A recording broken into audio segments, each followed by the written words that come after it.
When the winning team rushes the podium at the end of the World Cup, the golden trophy they're lifting amid the confetti isn't actually theirs to keep.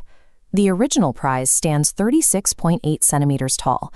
It's crafted from 18-karat gold, sits on a base of banded green malachite, and carries a material value north of $700,000. But right after the stadium lights go down, FIFA officials take that original cup back. It is immediately flown to Switzerland and locked inside a highly secure museum in Zurich.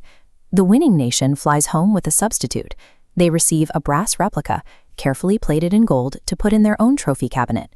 These stand-ins are manufactured outside of Milan at the GDE Bertoni factory. Here, artisans painstakingly assemble a batch of precise metal copies ahead of every tournament. This extreme security exists because the original World Cup trophy didn't survive its own popularity. It was destroyed after a chaotic 50-year saga of global war and repeated thefts.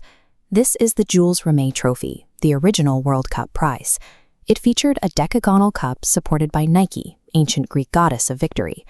Italy won this trophy in 1938, taking possession of it just months before the outbreak of World War II.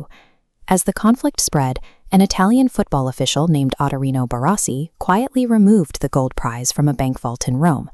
To keep it out of the hands of the Nazis, he hid it inside a shoebox right under his own bed. The trophy survived the war intact. 3 decades later, it arrived in London for a public exhibition at Methodist Central Hall ahead of the 1966 tournament. During the exhibit, someone simply snatched it. The theft sent the English Football Association into a panic, pushing them to secretly commission their own replica just in case the real one stayed missing. 7 days later, a black and white collie named Pickles was out for a walk in South London. He sniffed out a package wrapped in newspaper at the bottom of a suburban garden hedge, and inside was the Jules Rimet Trophy.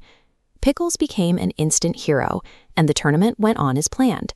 However, the ordeal exposed how vulnerable a solid gold cup is when put on display for the public. The rules at the time stated that any nation to win the tournament 3 times earned the right to keep the Jules Rimet permanently. In 1970, Brazil did exactly that. The Brazilian Football Confederation proudly displayed their permanent prize at their headquarters in Rio de Janeiro, sealing it inside a heavy cabinet with bulletproof glass. 13 years later, a crew of thieves executed another heist. They didn't bother trying to break the bulletproof glass. They just walked around to the back of the cabinet and easily pried open the wooden rear panel with a crowbar. The Jules Rimet Trophy was never recovered. Investigators believe the thieves melted the goddess of victory down into untraceable gold bars to sell on the black market. The theft in Rio brought an end to the era of permanent ownership.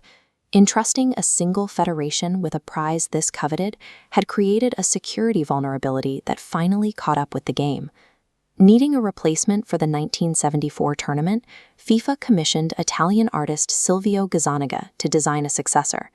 This is the resulting trophy, featuring 2 human figures holding up the earth. The manufacturer confirmed that the inside of this cup is hollow. If it were solid 18-karat gold, it would weigh nearly 80 kilograms and be too heavy for any player to lift.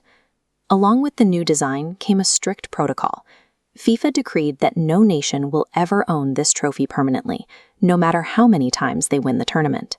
That rule is the reason the GDE Bertoni factory keeps churning out brass copies in Milan year after year. The original Jules Rimet trophy sat in shoeboxes and traveled to local exhibitions.